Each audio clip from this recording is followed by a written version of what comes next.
there everybody, welcome back to another Global Courses tutorial. In today's video, we're going to be seeing how to create cutscenes just like this.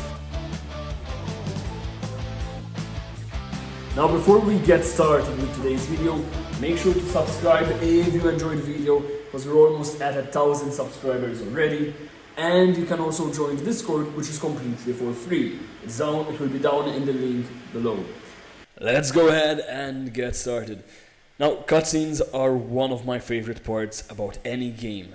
And for this game, I want to add a cutscene, so as soon as the player joins the game or touches a part, it makes a cutscene to the very top so the players know where the challenge ends.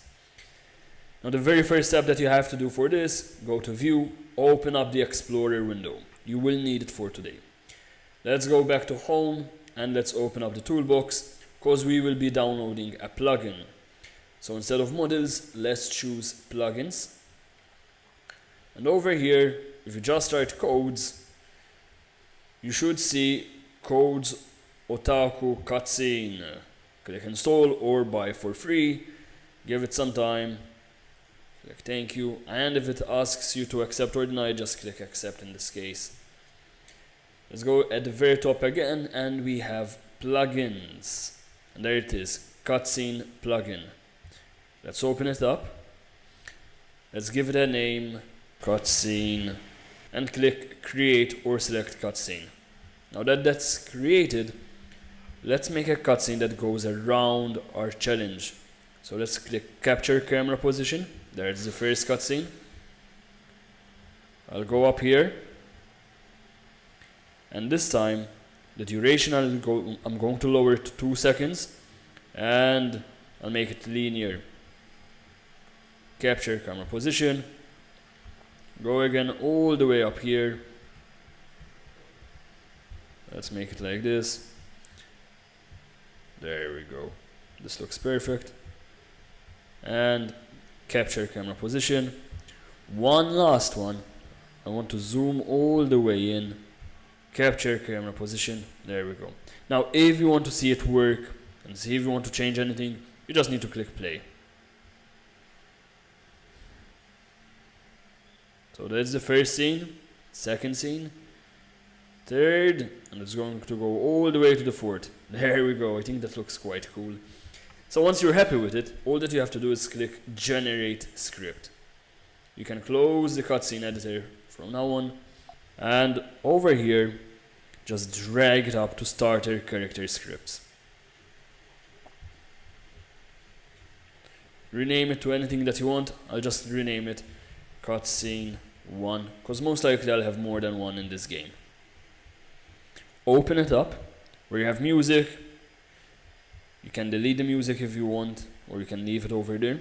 But the most important step is play on character added. Let's go to home again, let's go to view and open up the properties. Play on character added, remove the value, turn it false. Then we want it to play on part touch. So this only plays if the player touches a part. Now I'm going to add a spawn location over here. Model, gameplay, spawn. There's my spawn location. And I'm just going to add a part exactly on top of it almost. Make it a bit bigger. Anchor the part. I'll make it white. And let's do it neon. You can also make the part invisible and it still works. You can make it invisible and turn on the canonical light if you want. That's all up to you. I'll leave it over here just like this and rename this to Scene 1. Go all the way back down. We have play on part touch. Play on part touch. Where you have value in the properties window, click it. And then just click on your part, Scene 1. One last step that you have to do, go to cutscene, skip cutscene, and where it says visible, just turn it off. And you should be all good to go. Now as soon as we touch the part, the cutscene should start to work as well, and there it is. Now I hope that you enjoyed the video. If you enjoyed the video, make sure to like and subscribe, I'll see you again in the next one. Don't forget you can also join the Discord. See you all in the next one. Thank you for viewing.